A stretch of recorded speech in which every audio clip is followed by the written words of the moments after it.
Hello everyone, welcome to Sanmarga classes. ಪರಿಸರ ಮಾಲಿನ್ಯದ ವಿಧಗಳು ಯಾವುವು? ಇದು ಜೀವಗೋಳ ಎಂಬ ಚಾಪ್ಟರ್ನ ಮುಂದಿನ ಪ್ರಶ್ನೆ. ಪರಿಸರ ಮಾಲಿನ್ಯ ಅಂದ್ರೆ ಏನು ಮಕ್ಕಳೇ? ಪರಿಸರದಲ್ಲಿ ಉಂಟಾಗುವಂತಹ ಅನಪೇಕ್ಷಿತ ಬದಲಾವಣೆಯೇ ಪರಿಸರ ಮಾಲಿನ್ಯ.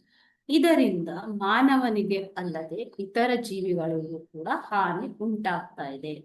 ಹಾಗಾದ್ರೆ ಈ ಪರಿಸರ ಮಾಲಿನ್ಯದಲ್ಲಿ ಯಾವ ವಿಧಗಳಿವೆ? ವಾಯು ಮಾಲಿನ್ಯ, ಓಕೆನಾ?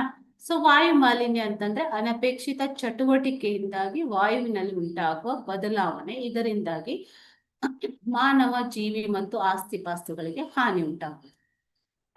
ಜಲಮಾಲಿನ್ಯ ಅಂತಂದ್ರೆ ಏನು? ಜಲಮಾಲಿನ್ಯ ಅಂತಂದ್ರೆ ಜಲಮಾಲಿನ್ಯದಿಂದ ಮಾನವ ಮತ್ತು ಜಲಚರ ಜೀವಿಗಳಿಗೂ ಕೂಡ ಅನರ್ಥ ಪರಿಣಾಮವನ್ನ ಉಂಟು ಮಾಡುತ್ತೆ.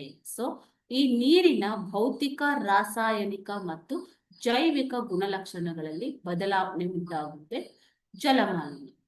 ಮಣ್ಣಿನ ಮಾಲಿನ್ಯ ಮೂರನೆಯದು. ಮಣ್ಣಿನ ಮಾಲಿನ್ಯ ಅಂತಂದ್ರೆ ಮಾನವನ ಚಟುವಟಿಕೆಗಳಿಂದಾಗಿ ಅಥವಾ ಸ್ವಾಭಾವಿಕವಾಗಿ ಮಣ್ಣಿನ ಫಲವತ್ತತೆ ಹಾಗೂ ಗುಣಮಟ್ಟ ಕಡಿಮೆ ಆಗುತ್ತೆ. ಮಣ್ಣಿನ ಮಾಲಿನ್ಯ.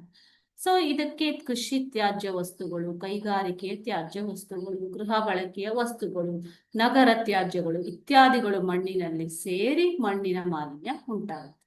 ಶಬ್ದ ಮಾಲಿನ್ಯ ಅಂತಂದ್ರೆ ಏನು? ಹಾಗಾದ್ರೆ ಮುಂದಿನದು ಶಬ್ದ ಮಾಲಿನ್ಯ. ಓಕೆ, ಸೊ ಶಬ್ದ ಮಾಲಿನ್ಯ ಅಂತಂದ್ರೆ ಪ್ರತಿಕೂಲಕರ ಪರಿಣಾಮ ಬೀರುವ ಅನಗತ್ಯವಾದ ಶಬ್ದವು ವಾಯುಮಂಡಲದಲ್ಲಿ ಹರಡಿ ಆರೋಗ್ಯಕ್ಕೆ ಹಾನಿ ಉಂಟು ಮಾಡುತ್ತೆ. ಓಕೆನಾ? ಸೊ ಇದು ನೈಸರ್ಗಿಕ ಮೂಲದಿಂದ ಆಗಿರ್ಬೋದು ಅಥವಾ ಮಾನವ ನಿರ್ಮಿತ ಮೂಲದಿಂದ ಆಗಿರ್ಬೋದು. ನೈಸರ್ಗಿಕ ಮೂಲದಿಂದ ಹೇಗೆ ಶಬ್ದ ಮಾಲಿನ್ಯ ಉಂಟಾಗುತ್ತೆ?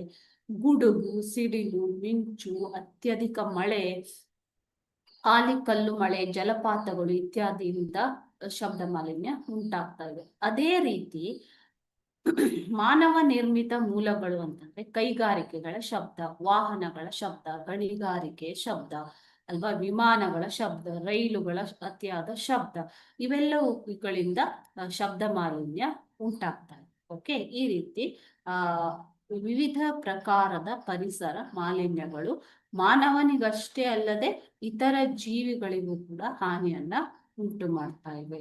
Okay, thank you.